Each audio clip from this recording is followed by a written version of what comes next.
I think a lot of people don't realize how much their diet can help their skeletal system, because really eating whole foods and lots of plants and fruits puts so much energy into our cells that it makes our bones really healthier. No, milk does not make our body strong.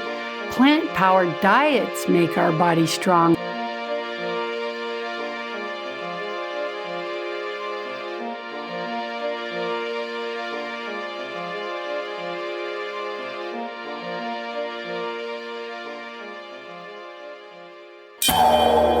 The Vidal Speaks podcast.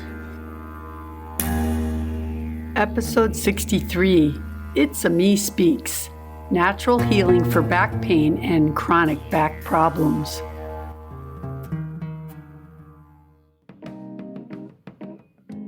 Welcome to Vidal Speaks. My name is Deborah Vidal, former 11-year LPGA golf pro turned classical homeopath, certified plant-based nutritionist, and wellness coach. Each week here on Vidal Speaks, we bring you knowledge, inspiration, or natural remedies to help you take charge of your health and feel your best. I believe health is freedom and knowledge is power, so tuning in each week will give you the power to take steps towards freeing yourself from the chains that hold you back from having the energy to do all you want in life. No matter where you are in your journey of wellness, Vidal Speaks can help. I promise. Hi, everyone. Welcome back. I'm Deborah Vidal, and this is my podcast, Vidal Speaks. How are you guys? I hope you're having a great day wherever you are, and I hope you're enjoying the show these days. You know, if you appreciate it, the best thing to do is pass it on to someone that needs help or to heal so that you can give them the knowledge. And you know, knowledge is power, and that helps them heal and helps them take steps to feel better. So many people out there are sick, and so many are dying at such a young age these days. Is it just me, or do you guys too have people all around you receiving bad news about their health or dying? I'm not surprised anymore because it's just happening so much. And almost worse than that is the amount of people that are living with mystery illnesses or symptoms. You know, last week's show was one of the most popular, and that's because so many people are in this position. I really want to help all of you out there because there is an answer to why you are sick and you can get better. We'll continue to talk about this idea of mystery illnesses much more. So hang in there and just know that the way our medicine treats chronic disease is a total failure. Same with chronic pain. Speaking of pain, how many of you out there have ever had a back pain? Well, today I'm going to do another MeSpeaks because I wanted to speak to you about something I'm sadly very familiar with, and that's back problems. I bet almost all of you out there have had some episode of back pain, whether it's upper, mid, or low back pain. I know I have listeners of all ages out there, but I still think back problems exist today, even in our kids. I see it in my young golf students, and they're only 10 years old and they have back problems already. So how many of you out there have had a simple backache before?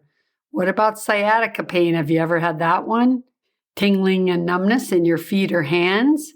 What about chronic nerve pains? Ugh, now that one's a hard one to handle, so hopefully you don't have that, but so many people do. So today I wanted to take the time to help you learn the many things you can do to help improve your quality of life.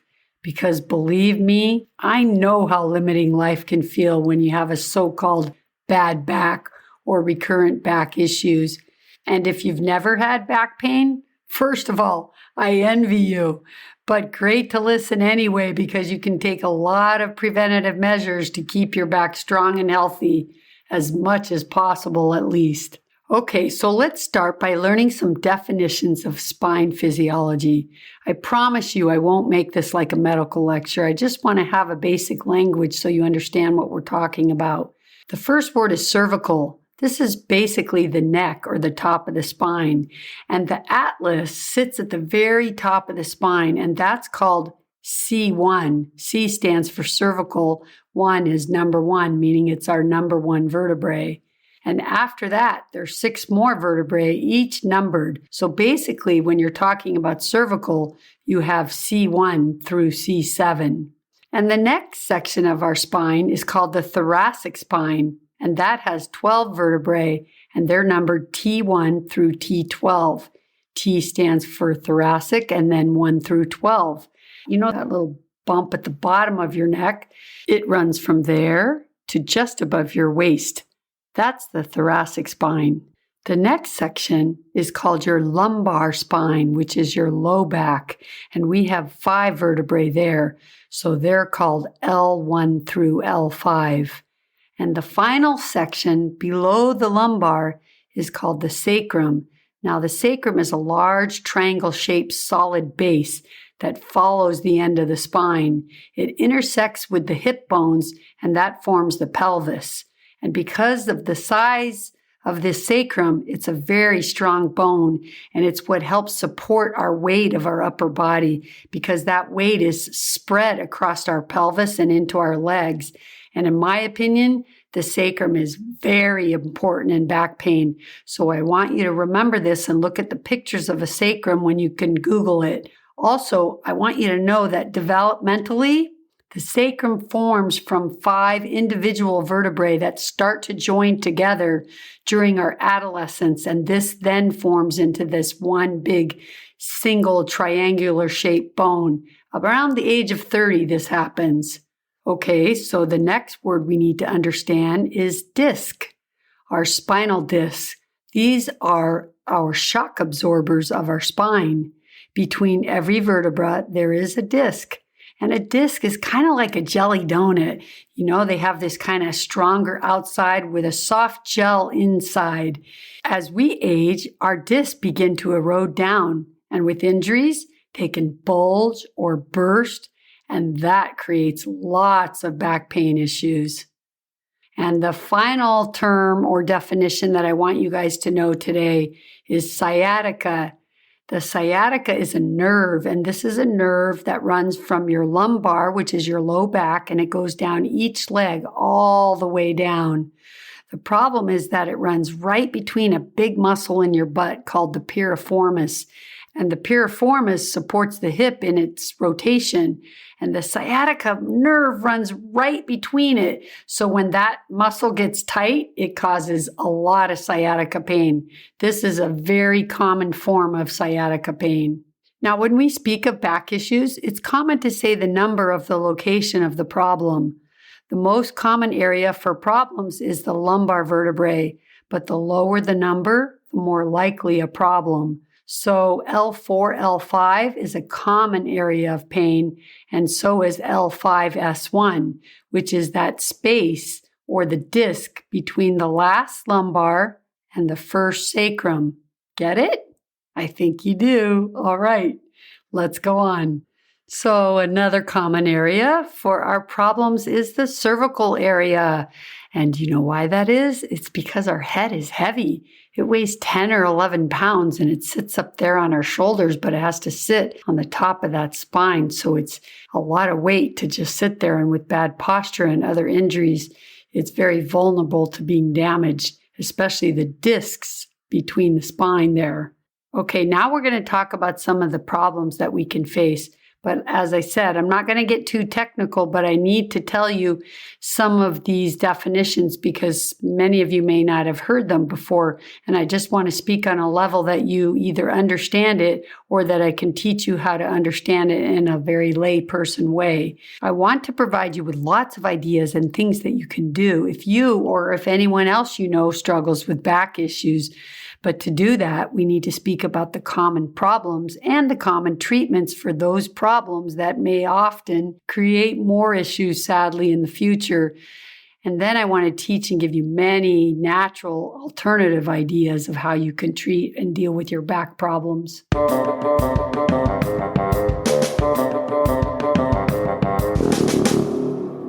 Okay, so let's talk about problems. So the first kind of problems that you can have with your back is disc problems.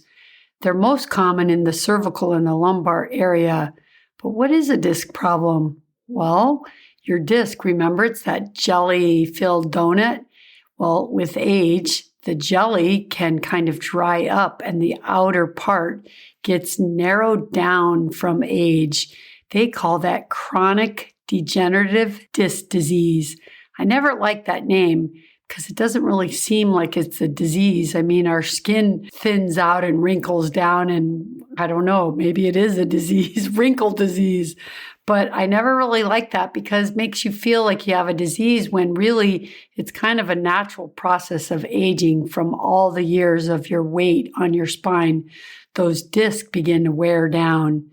Another problem we can have with the discs is that they can rupture and that gel or jelly-like substance inside comes out. And when that comes out, it kind of sticks onto the nerves of the spine and can create horrible pain. Depends where it ends up coming out on how much pain it will cause.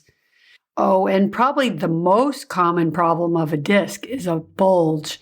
It's called a bulging disc, and that means the jelly part of the donut kind of pushes on the outer part, and that outer part gets pushed out of the canal. So when you look on your MRI, you'll actually see a piece of your disc bulging outside of the canal.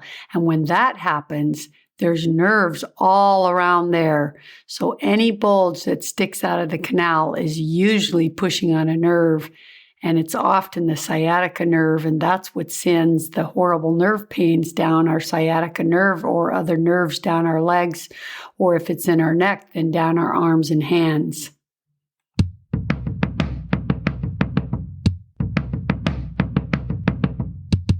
Another really common problem is arthritis. Do you guys know what arthritis really is?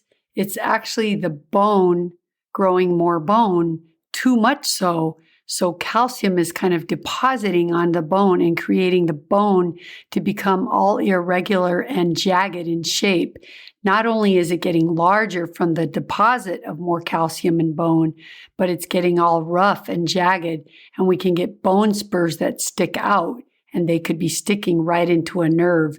So arthritis causes a lot of problems, but it also can cause no problems if it happens to be in an area where it's not near a nerve. So it really depends where you have bone spurs or arthritic problems in your spine, whether it's going to create a lot of pain or not. So what's common is to see both the degenerative disc and arthritis of the vertebrae. And when that disc narrows down, then the bone kind of sits bone on bone. And if it's all jagged and has sharp points on the end like a bone spur, then you can imagine it's going to pinch right into the nerve. But even if it weren't jagged, if you lose your disc, it's bone on bone, and that often pinches the nerve.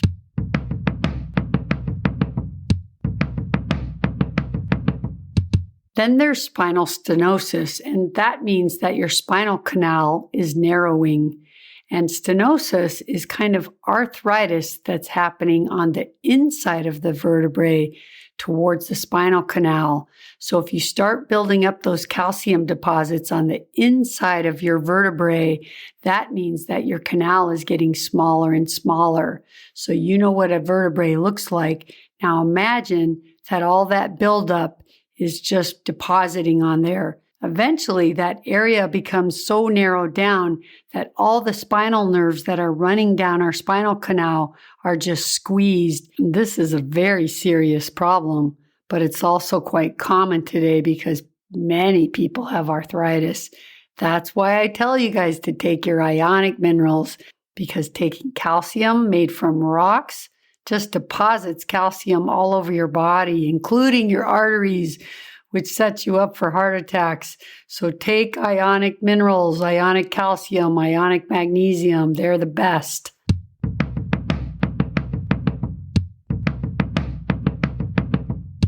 Another condition is sacrum pain or sacral pain.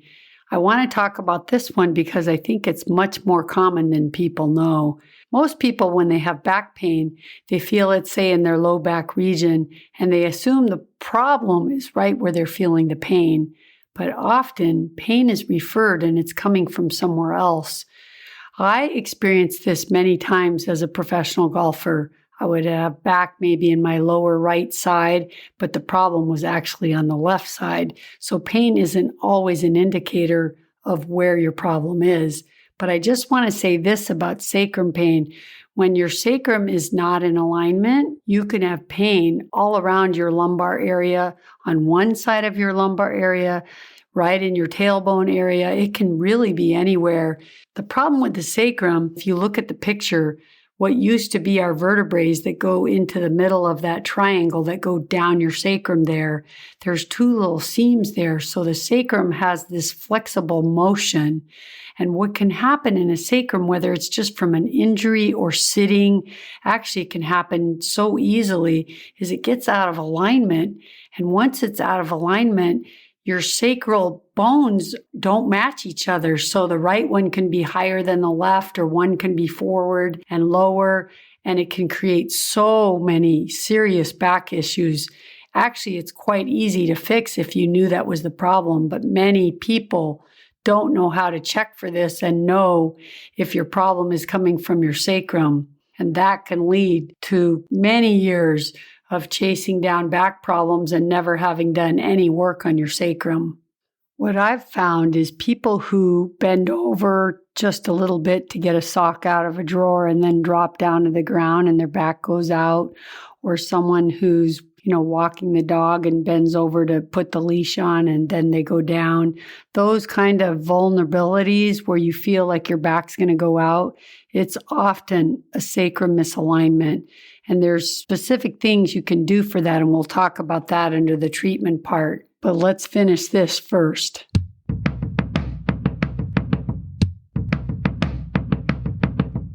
Okay, so the last condition I want to talk about is scoliosis. There's not a lot I'm going to say here. It's just a problem where you see the spine starting to curve into an S-shaped form. If you can get treatment as early as possible with this condition, you have a lot better chance of saving yourself from back problems, because once the spine goes into a big curve like that, you're just putting pressure in so many areas that it's really hard at that point to do anything about it except just manage symptoms.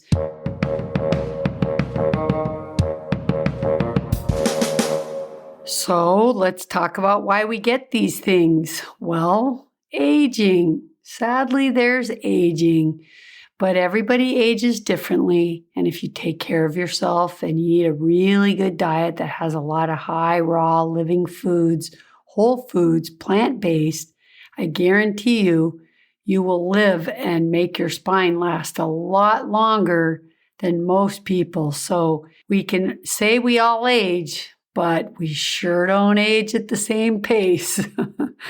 And then another reason why we get these things is because we get injured. Hey, look at me. I'm the injury queen. But part of that is because I was a professional golfer, and golfers are swinging bent over 100 miles an hour, slamming into the ground. What do you expect?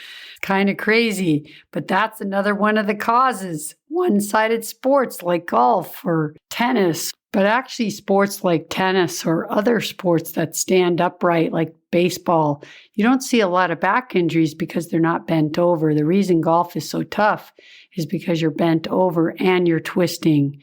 So in a sport that's one-sided like tennis or baseball, they probably have more problems, well, I know they do, with shoulders or wrists because they're using one arm. Anyway, we were talking about injuries. And we can have an injury from a car accident, a childhood injury. There's lots of things that can happen in the injury category that aren't necessarily our fault. And then we're left with a difficult back for the rest of our life. But you're going to learn what you can do to take care of that today too.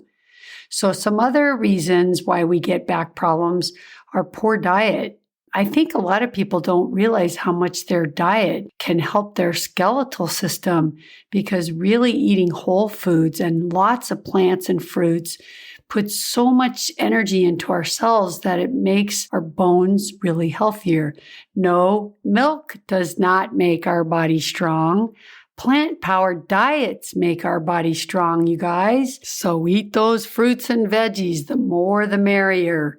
And another thing related to food is malabsorption.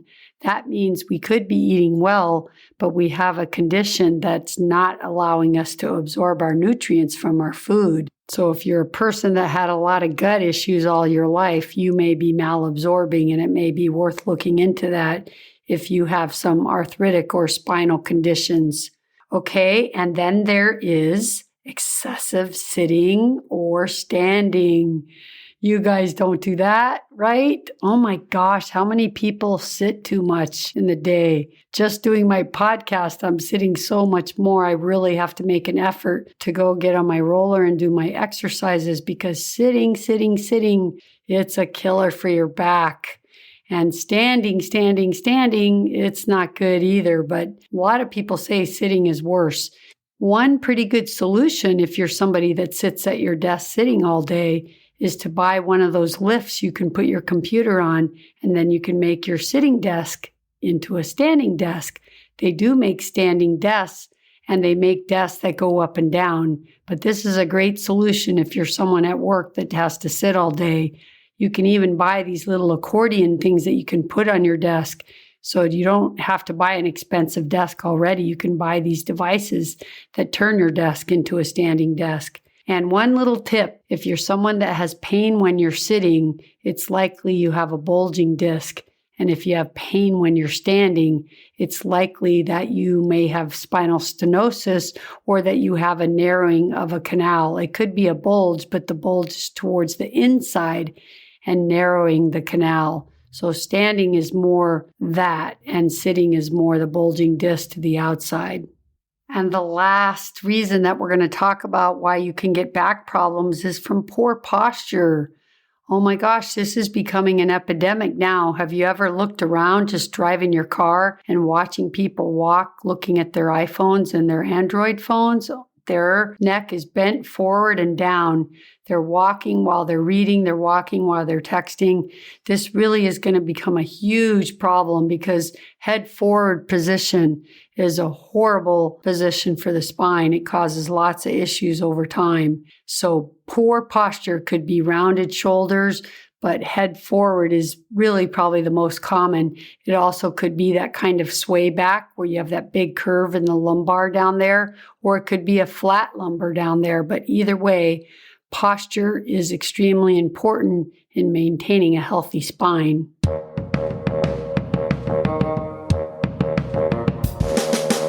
So now we're going to talk about some standard medical treatments. Well, it's pretty much like every other disease, right? Drugs, pharmaceutical drugs. They give pain pills like Vicodin is a very common one. And then they give a muscle relaxer. Those are the two most common drugs. If you have a back injury and you go to your orthopedic, that's what you're going to get. You're going to get a pain pill and a muscle relaxer and probably some prescription for physical therapy if you don't get better with the prescription.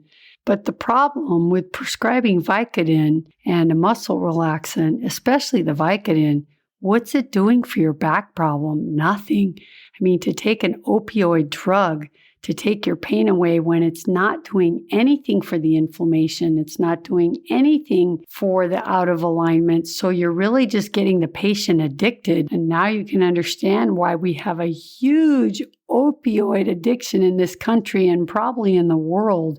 It's because so many people have chronic back pain or chronic pain, and they put these people on Vicodin or other opioid drugs, and it just makes them addicts. It drives me crazy to hear these stories. Okay, so the next step is a cortisone injection, also known as an epidural. This is where they put you under anesthetic and they give you an injection of cortisone. And it can be very successful for some people. Other people, it doesn't do anything. And I think you're allowed to do maybe 3 a year. I know people who they've done 2 or 3 and it worked for a couple years. They try to be able to manage your pain that way because the next step after that is, guess what? For many doctors, it's surgery. But there's one step in between that. There's something called ablation. And they go in and they cauterize the nerve, and that helps stop the nerve from sending pain signals. That one, I do know some people that it actually worked for a few years. It's worth a try if you're really in serious pain. Give it a shot. But I'd really like for you guys to try a lot of other more natural things first before you do any of this steroid injection or any of these pharmaceutical drugs. And the biggest and most final step you can take is surgery, and it certainly should be your last step. You should, by the time you go for a surgery, have looked into every alternative option, done acupuncture, chiropractic, rolfing, prolotherapy. There's so many things we're going to talk about. You should have tried a steroid injection, an ablation, because really the very last step is surgery. Now, there's two kinds of surgeries. There's a microsurgery, which is very microscopic. The scars can be less than a half an inch, and they just go in with a little tool. They don't even cut through the muscle, and they just remove the little bulge of the disc that's sitting on the nerve. And that's quite a successful surgery. The reason it's so successful is because they don't cut through any muscle. And we'll talk about this very soon, because now we're going to talk about the other surgery, which is called a spinal fusion. And this is where they fuse 3 or 4 of your vertebrae together. This surgery does not have a lot of success. It actually has lots of issues, especially years down the road. When they fuse those joints together, it's a great idea because they're stabilizing that area, and that's why they're doing that. But the problem is that between the top where they fused and the next joint, it puts a lot of pressure there. And then eventually that has to be fused, and then that puts pressure on the next one, and on from the top and bottom, both directions. But the other biggest problem that I've seen with that surgery is to do that surgery, they have to cut through your huge paraspinal muscles. These are very big, thick muscles. And when you cut through a muscle to get to the back or the spine like that, you are going to have massive amounts of scar tissue. I think there is no real great way to avoid scar tissue when you're cutting through muscles that size. And the problem is that scar tissue can come really fast, and it's so intense on how much scar tissue you can get that the scar tissue now grows all around the nerves, and it starts impinging on the nerves worse than your problem was before the surgery. So to me, scar tissue in any operation, whether it's a finger, a back, a shoulder, this is the biggest side effect of any surgery. Scar tissue is very tenacious tissue that just can cause lots of problems. But the other thing I want to say about surgeries is make sure, like I said, that you try every other natural option first, because there's many that work. But more than that, make sure you get 2 or 3 opinions, because many spinal surgeons will tell you that you are not a candidate for the microsurgery, but that's only because maybe they don't do that one and they only do the fusion. You need to look for a very special doctor that is trained in those kind of microsurgeries.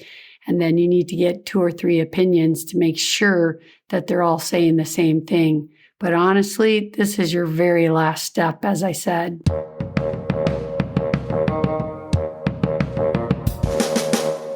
Time to take a break and walk around and get a drink. You know, movement is good, especially after hearing how bad sitting is for you, right? And while you're walking around and getting that drink, I just want to say to you, if you're enjoying this show and you appreciate the efforts for it, then I would appreciate a review. You know how to do that. In the show notes, there's a link. You can go right there. It'll take you directly to there and just write a review. And I will so appreciate you for doing that. I appreciate you anyway, you guys. But I would love if you do a review for me. And lastly, I just want to remind you about the Amazon banner. Thank you for all of you that are using it to do all your Amazon shopping. You know it's no extra cost for you, and it throws a little commission change to me, which helps me for the show. So thank you very much. All right, let's get back to the show.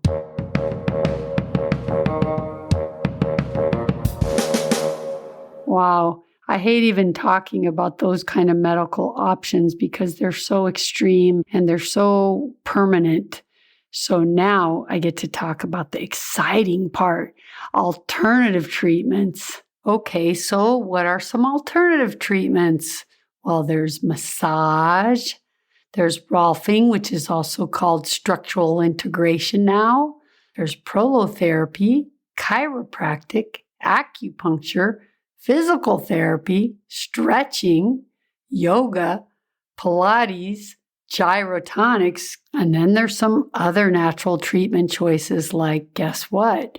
Homeopathy, yes, that's a great one for back problems. Fantastic. Homeopathy has saved me through many nights of sciatica. There's essential oils, like you just learned this last week.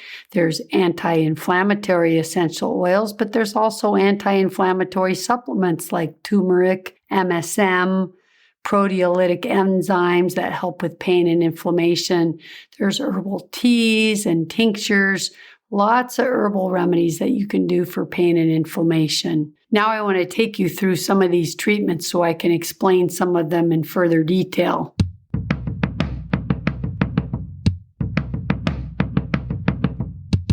Okay, so let's talk about massage. Now, if you really feel like your back went out or you're really having some kind of serious or long-term pain, I wouldn't recommend just a massage. And the reason why is they're not cheap. And I don't think it's going to be life-changing for your back problem.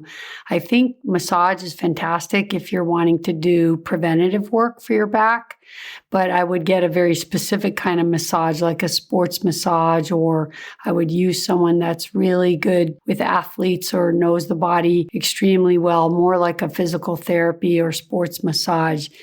You could even do like a Thai massage. Sometimes I find them much more therapeutic because they do this combination of stretching and massaging.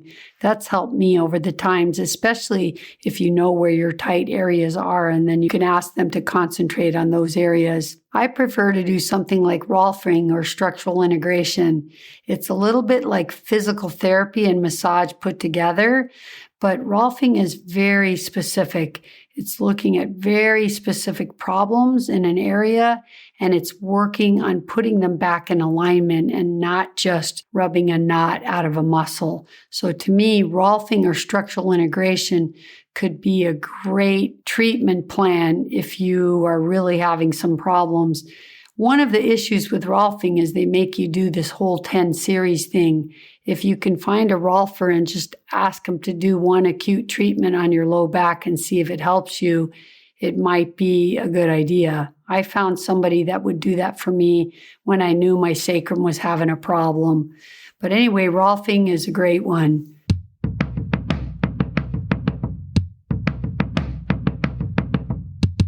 So the next one is my most favorite because it's the one that really saved my life, and that's called prolotherapy.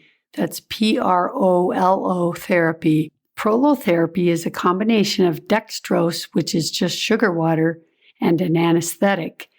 Now, this is very interesting how it works because it's kind of homeopathic. The anesthetic really inflames. So when they inject it down into your body where the tendon attaches to the joint, it inflames the area so much that it sends a signal to your brain that says, send collagen down there to heal it. And then the collagen goes down there and it grows an entire new ligament fiber. The theory behind it, let's just talk about for the back. Those paraspinal muscles become weak and they get kind of baggy. And so when they get baggy, then you can imagine that your spine is kind of stacked heavy on top of itself. But if you can make those muscles on the side of your spine bigger, then it lifts the pressure off your spine. So by injecting this solution that inflames you, it sends a signal to the brain to send collagen down there, and it keeps adding new ligament strands, which make those muscles much bigger. And let me tell you, this works. When I left the tour because my back was hurt, a fan had sent me this book called Pain, Go Away by Dr. Eck. Well, I ended up visiting Dr. Eck and he said he could help me, and he did. I did many of these injections. I think I had to do one a week for 12 weeks, although now it's different. I think they make you do one and you don't come back for like a month or something like that. But anyway, I did his treatment protocol and I was good for the next 10 years. I wasn't good enough to continue playing on the tour, But man, it changed my life because I was having problems driving, sitting, sleeping. It was horrible, and I really could live a pretty normal life after my prolotherapy. So honestly, I can't say enough about it. If you've been told you need a surgery, if you have backs that go out all the time, if you have chronic sciatica pain going down your leg, whatever your chronic back problem, if you've been dealing with it for a while, just get on Google and look for someone who does prolotherapy in your area. One of the hard things about prolotherapy is that it's not covered under insurance and it's not cheap. But the good thing is that you don't need to do tons of it. If it's $300 a visit or something like that, you could probably do 5 visits. So for $1,500, it's likely you could fix your back problem and avoid a surgery. That's worth it, isn't it? And the other thing about prolotherapy is, as with everything else, every doctor is different that does it. And you need to have quite a lot of solution injected into you to really work. I went to a couple other people before I found the one here in LA, and they just didn't work for me because they didn't inject very much solution. So ask around, look for reviews or whatever it is that you need to do your research. It's always better to find people that have had success using that doctor and get your referral like that.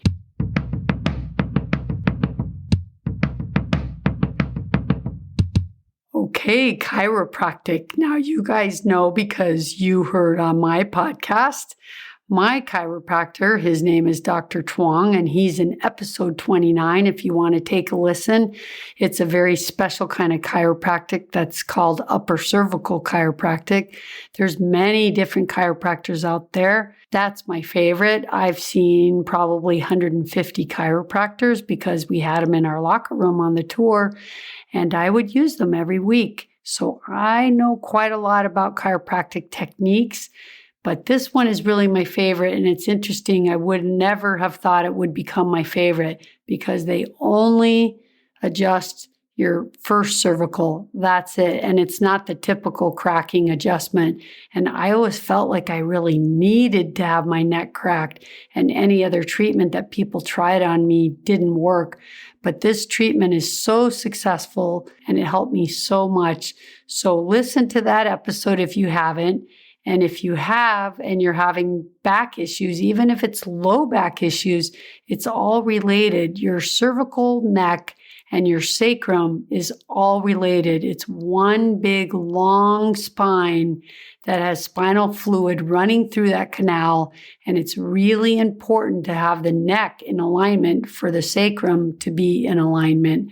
So remember that always, okay?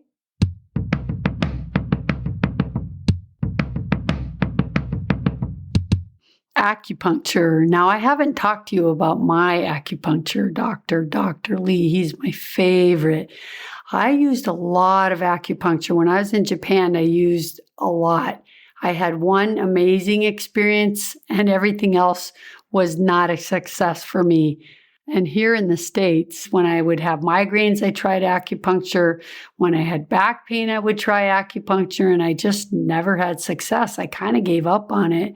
And one year, it was shortly before my microsurgery, I was having such horrible sciatica, I decided to give it a try again. And I just found a guy that had many good reviews. I was just desperate. And I went to him, and he was a Korean acupuncturist, and I never had a Korean one. And their technique is quite different. It uses a 4-needle technique, and they use your fingers and toes for those 4 needles. And Dr. Lee told me that Korean acupuncture is best for people who have not had success using other acupuncture because these 4 needles can often help these kind of patients. And when he did one treatment on me, my horrible sciatica pain went away. Eventually, I still needed the surgery, but I wasn't having any sciatica pain. It was kind of strange how it all progressed to needing a surgery. Anyway, acupuncture is at the top of my list, and it's a great pain management tool, and you can really do a lot of healing if you find a good acupuncturist. So be on the lookout for a great Korean acupuncture place and do some research and try it out because it's fantastic for pain.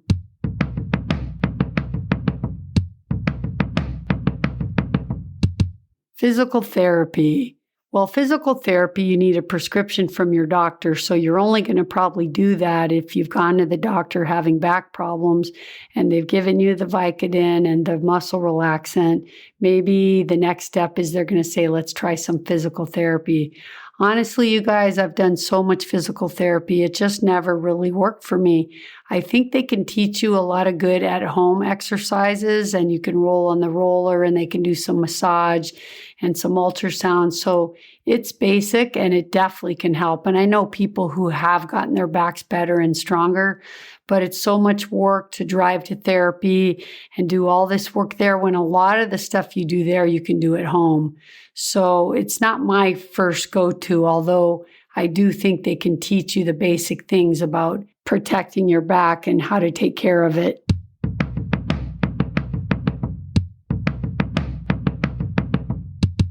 In the next category, I'm going to lump together stretching, yoga, and Pilates. I'm putting these together because to me, they're kind of a form of stretching and strengthening at the same time. Although they're different, they're very helpful. Pilates is very good because it strengthens the core.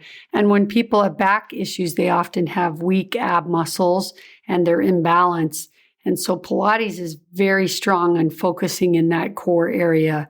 Yoga is really good. I know a lot of people who got their back better by yoga, but I also know some people like myself who got kind of more sciatica pain when I would do yoga. So for me, it wasn't the best thing. But I definitely think that stretching, yoga, and Pilates is by far the best preventative thing that you can do for your back. And when I say stretching, not only is that also good prevention, but it helps me tremendously when I'm in a lot of pain, but it's very specific kinds of stretching.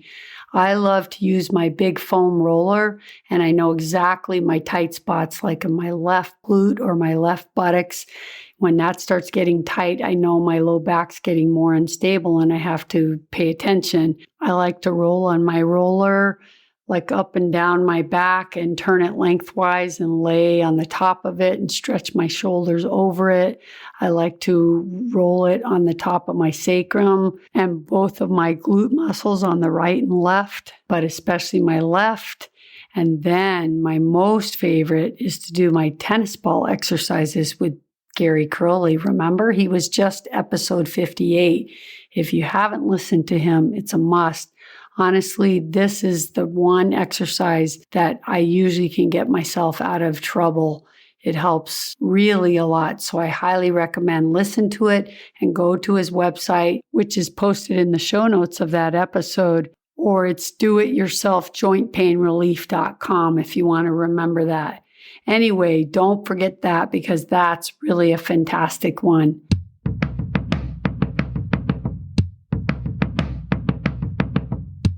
And the last category is supplements. And although I mentioned them already, I want to talk about a few very specific ones and the dosing that I do personally. So one product that I've used in the past that helped me a lot was called Zyflamend. And you can get that on Amazon. It's Zyflamend, and it's by New Chapter. When I take these, I take them when I'm in acute pain, and I take more than what is the recommended dose because I'm just in acute pain. I'm only going to take them for a few days. But anyways, you can just follow the recommended dose. That's always the best way to start and just see how it helped you. But that's a product that's helped me a lot. Another thing that I love is MSM. MSM to me is like herbal Vicodin. So when you're in a really lot of pain, you should be doing 8,000 milligrams of MSM, but just start with 2 and then go up to 4 and then go up to 6 because some people get diarrhea or other people get an upset stomach, but just start low at 2 and then go up. But when you get to 8,000 milligrams, it's probably about the level of a pain pill. And it really helps with inflammation and pain and swelling. And it's just a great product. MSM is really helpful. Another supplement that I love is proteolytic enzymes. There was one called Wobenzyme, but it's not vegan, but now they have a vegan version of it. So you can check that out. But there's a lot of different brands, so you can just pick one. And that's really great for all kinds of pain and inflammation. And one of my most favorite products is called Deep Tissue by Dr. Schultz. It's basically an essential oil formulation, and it has a lot of wintergreen oil. Wintergreen is really known for pain relief, but it has other oils in there too. And you just rub it on your back, and then you take a heating pad or a hot water bottle, and it'll push it inside. I use it on my temples when I used to have migraines. I use it in water, and I breathe it when I used to have sinus infections. This is one of my most favorite products of all time. You got to try it. And just remember, you can buy a little essential oil book, and you can find out which oils are anti-inflammatory, which ones are antiviral, and you just start beginning to use them like that because they're so powerful and they really do work. You can put them in your baths. It's another thing you could do with back pain is you could sit in a bath with Epsom salt and wintergreen oil and rub it on your back when you come out. There's so many great things to do with herbs and oils, so don't forget about that. And my last thing, it's not really a supplement, but I want to throw it in here, is a TENS unit. I don't know if you've ever heard of them, but it's like a little electronic vibration. You put these pads on your back and you have this control and you can turn it up. And it's really helpful, especially if you have really a lot of pain. Check them out. They're very cheap now online and they work amazingly well. It's good to have one in your house, and they really do help with pain and relax your muscles. If you're in spasm, a TENS unit is a fantastic thing until you can get out of those spasms.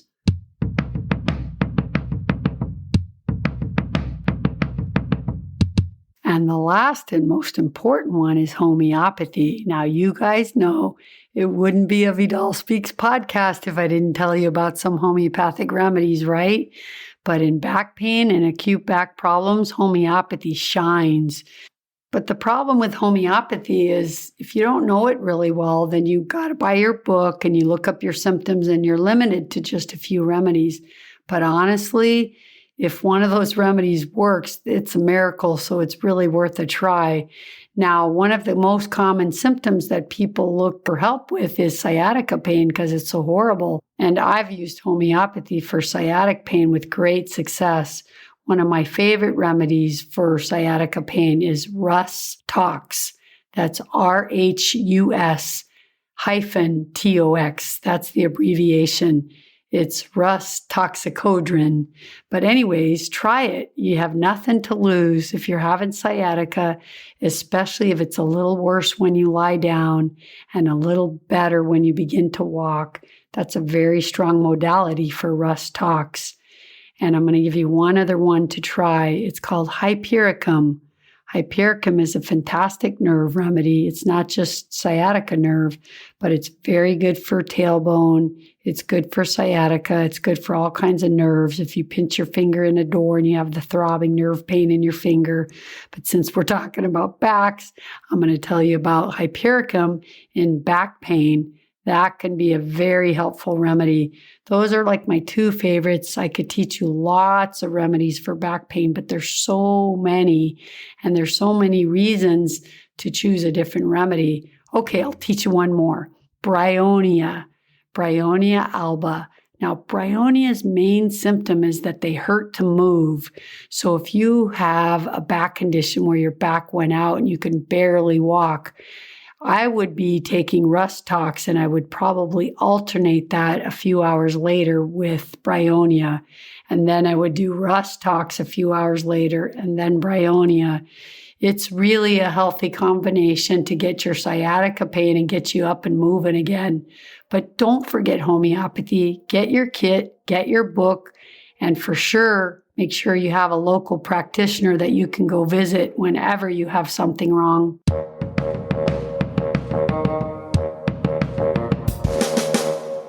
So the last thing I want to tell you about is the order of how I use all this stuff, because I think sometimes people do the most drastic thing first, like surgery. I know so many people that went to one doctor after having back pain, and a year later, they're a mess because they had a surgery and they didn't do anything. So that's really not where you start. Please do not tell me that you're going to do a surgery before you've tried a million other things. My first go-to action is that I just get on my roller, my foam roller, and I do my tennis ball Gary Crowley exercises. Remember, he's episode number 58. Please watch it because it's so helpful. But that's the first thing I do if I start feeling like, my back's not doing too good or it's a little vulnerable. Then I get down on that tennis ball and that roller, and that may take care of it. But even if it does, I get on the phone and I make an appointment with Dr. Twang and Dr. Lee. That's my team right there. My chiropractor, my acupuncture, and my foam roller and my tennis ball. And like I say, and my coffee and my kit. Then I have everything. But really, look, my chiropractor puts my atlas back in, which then helps my spine stay in alignment. My acupuncturist then takes away all the inflammation, helps my pain, takes away my sciatica. And really, it's life-changing. You can go from feeling like you can't move out of bed to functioning just by doing 3 simple things. So those are my 3 first go-to. And if they didn't work, then you could try like rolfing or a really deep, powerful massage. But the person that you choose needs to really know how to put your structure back into alignment. That's why I highly recommend rolfing and not just massage. And if that doesn't work, then I honestly would consider doing some prolotherapy. And if you're a person that's had chronic back issues, I mean on and off, you're having your back going out, especially, that's a strong symptom to get prolotherapy, or sciatica pain on and off all the time, just chronic back pain. You need to really consider doing this because it's life-changing. I love prolotherapy. So that's the order that I would suggest. I say, get on your roller, do your tennis ball Gary Crowley exercises, go to a chiropractor, go do acupuncture. Then you can consider doing some homeopathic remedies, some MSM, some proteolytic enzymes, all at the same time. If that's not better, then I would do prolotherapy. But you guys, if you're not into chiropractor or you don't have one or you don't want to do it, then you can go immediately to acupuncture. But really, if you can just get a roller and a tennis ball and do it at home, you're already making progress before you make your first appointment. So it's really, really helpful. And please do your best not to take the drugs, because opioids don't do one thing for your back pain. They're just clogging you up, clogging your brain up. They're extremely addictive. We have a big problem with the opioid addiction the way it is. There's many other herbs and supplements that you can take, and you just don't need to go down that path. And please do not consider surgery unless you've tried everything else. And if you do need surgery, remember, get 3 opinions and try your best to only do a microsurgery, not a fusion. Does that help you guys? I hope you learned something today, because back pain is no fun. And I used to say when my shoulder was hurt when I was golf, oh, when you hurt your shoulder, it's the worst thing. And then you hurt your elbow and you go, no, hurting your elbow is worse. But then you hurt your back and then you realize, yes, hurting your back is probably the worst thing, because you are laid flat out in bed. And I've been there many times, not able to get out of bed, just laying flat out. So I pity all of you out there. I'm with you. Anybody that has chronic back pains, I've been there and I know what you're going through, and I send you a lot of love. But I hope this episode has helped you and given you some solutions for you to take action and get that better, because you can heal. I have a horrible back and I lived many, many days like nothing's wrong with it. And one thing I do want to say, when you get your MRI and you go to your doctor and he reads your MRI, he's going to probably find a bulging disc. And whether you have back pain or not, it's very likely that you have a bulging disc. And it's not always the reason why you have the pain. So just running and doing surgery and removing the bulge is not an answer for many people. They do the surgery and they wake up and they still have the same pain. There's been studies on that actually. So that's why I'm telling you surgery is a last effort. You may have 3 bulges or 5 bulges or 8 bulges, but it's not necessarily meaning that you have to live a life of pain. Just believe in getting well. See yourself getting well, do your work like I told you, and you'll be able to live your life with a pretty healthy back and very minimal pain. And what more can we ask for as we age, right? That's always one of my prayers, a healthy back till my last day.